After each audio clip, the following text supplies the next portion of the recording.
சென்னை மதுராந்தகத்தில் தேசிய ஜனநாயக கூட்டணியின் பொதுக்கூட்டம் நடைபெற்றது. பிரதமர் மோடி, எதிர்க்கட்சித் தலைவர் எடப்பாடி பழனிசாமி, அமமுக பொதுச் செயலாளர் டிடிவி தினகரன், பாமக தலைவர் அன்புமணி ராமதாஸ், பாஜக மாநில தலைவர் நயினா நாகேந்திரன், பாஜக மேலிட பொறுப்பாளர் பியூஷ் கோயல் ஆகியோர் பங்கேற்று மேடையில் கலந்து கொண்டனர். அனைவரும் பேசிய அந்த காட்சிகளையும் தொடர்ந்து பார்த்து வருகிறோம். பிரதமர் மோடி பேசிய போது திமுக ஆட்சி மீது பல்வேறு குற்றங்களை சுமத்தி அவர் பேசியிருந்தார். இந்தியாவை வளம் பொருந்தியதாக மாற்றியது தமிழக பாரம்பரியம், தமிழ்நாட்டின் கலாச்சாரம், ஆன்மீகம் இந்தியாவின் பெருமை என்றும் அவர் குறிப்பிட்டிருந்தார்.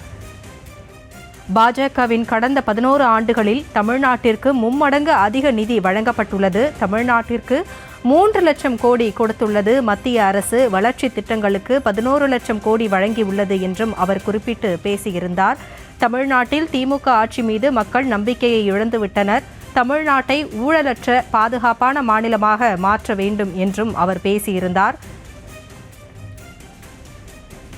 திமுக ஆட்சியை விரட்டியடிக்கும் கவுண்டவுன் தொடங்கிவிட்டது என்றும் அவர் குறிப்பிட்டிருந்தார். தமிழ்நாட்டிற்கு இரட்டை என்ஜின் அரசு வேண்டும் என்று மக்கள் விரும்புகின்றனர் என்றும், திமுக அரசு ஒரே ஒரு குடும்பத்திற்காக மட்டுமே இயங்கி வருகிறது, இங்கு ஜனநாயகம் இல்லை, தமிழ்நாட்டு மக்களுக்கு திமுக அரசு துரோகம் இழைத்துவிட்டது, ஊழல் மலிந்துள்ளது, குழந்தைகளுக்கும் தெரியும் என்றும் அவர் பேசியிருந்த அந்த காட்சிகளை தொடர்ந்து பார்த்தோம்.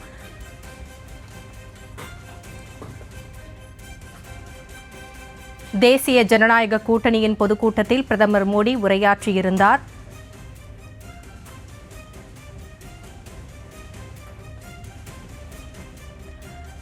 இதுகுறித்து பேசுவதற்காக இணைப்பில் இணைந்திருக்கிறார் அரசியல் விமர்சகர் திரு ரவீந்திரன் துரைசாமி அவர்கள். சார், இணைப்பில் வந்தமைக்கு நன்றி. பிரதமர் மோடி பேசிய காட்சிகளை பார்த்திருப்பீங்க அப்படின்னு நினைக்கிறேன். தேசிய ஜனநாயக கூட்டணி வலிமையடைந்து விட்டதா? இன்றைய கூட்டம் என்ன எடுத்துரைக்கிறது? களம் எப்படி இருக்கும்? எப்படி இதை நம்ம எடுத்துக்கணும்? நெவர் அக்செப்ட் டிஃபீட் எனிவேயா. அவர் அவர் மனசுல 2 முறை திமுக வெற்றி பெற்று சொன்னாருன்னா அந்த மக்களவை தேர்தல் தான் மனசுல வச்சு 19லயும் திமுக அணி வெற்றி பெற்றதையும் 24ல திமுக அணி வெற்றி பெற்றதையும் மனசுல வச்சுதான் அவர் பேசுறாரு. 29ல எப்படியாவது வெற்றி பெறணுங்கிறதா மோடிக்கு நோக்கம். அதற்கு 26லேயே தேசிய ஜனநாயக கூட்டணியை பெரிய அளவுல ஸ்ட்ரெங்தன் பண்ணணுங்கிற எண்ணத்தின் அடிப்படையில் அவர் செயல்படுறாரு. முதல் கட்டமா 20 விழுக்காடு கொண்ட எடப்பாடி பழனிசாமியின் அதிமுக என்டிஏக்குள்ள வந்திருக்கு. அது ஒரு பெரிய கட்சி. அந்த கட்சி வந்தது 2024க்கு பிறகு என்டிஏ பலப்பெற்றிருக்குது. இப்பொழுது என்டிஏவிலே இருந்த ஓபிஎஸும் டிடிவியும் கடந்த முறை மோடி வரும்போது சந்திக்க முடியல. அந்த சூழ்நிலையில அவங்க என்டிஏ விட்டு வெளியேறினாங்க. என்டிஏ விட்டு வெளியேறின பேர்ல 2 பேர்ல ஒருவர் வர்றதுக்கு எடப்பாடி பழனிசாமி ஒத்துக்கொண்டதின் சூழ்நிலையாக பாஜகவின் முயற்சியில டிடிவி தினகரன் என்டிஏக்குள்ள வந்திருக்கிறாரு. இப்ப இந்த அணியோட பலம்ங்கிறது இன்னைக்குள்ள கடந்த கால தமிழக அரசியல் வரலாற்றை வச்சு பார்த்தா ஒரு 30 விழுக்காடு டு 35 விழுக்காடு பலம் கொண்ட ஒரு அணியா தான் இருக்குது. அதுல 30 விழுக்காடோட அந்த அணி நின்று போகாம 35 விழுக்காடு வரக்கூடிய அளவுக்கு பலம் பெறணும்னா பாஜகவிற்கு தன்னுடைய 11 விழுக்காடு பலத்துக்குரிய சீட்டு வேணுங்கிற அடிப்படையில தான் என்டிஏ கூட்டணின்னு என்டிஏ முன்னிறுத்தி மோடி பேசுறாரு.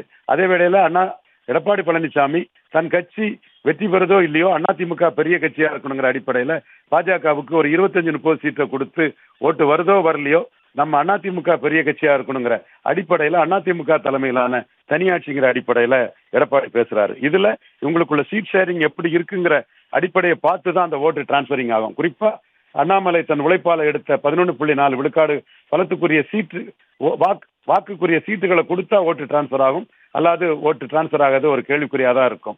இன்றைய தினம் ஒரு அணி திமுக அணிக்கு மாற்றாட்டு என்டிஏ தான் என்பதை உறுதி செய்யக்கூடிய அளவுக்கும் பாஜக வட தமிழகத்துல மதுராந்தகம் பகுதியிலும் ஒரு பலமான இயக்கமா இருக்கு என்பதையும் பிரதமர் கூட்டத்திற்கு நிறைய பாரதிய ஜனதா காரியகர்த்தாக்கள் திரண்டு வந்ததும் நிரூபிக்கிறது.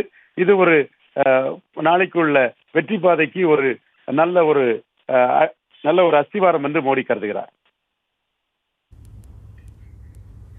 இணைப்பில் தங்களுடைய கருத்துக்களை பகிர்ந்து கொண்டமைக்கு நன்றி திரு ரவீந்திரன் துரைசாமி.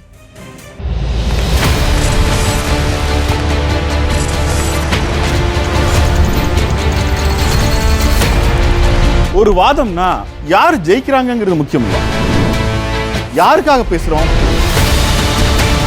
எதுக்காக பேசுறோம், அதான் முக்கியம்.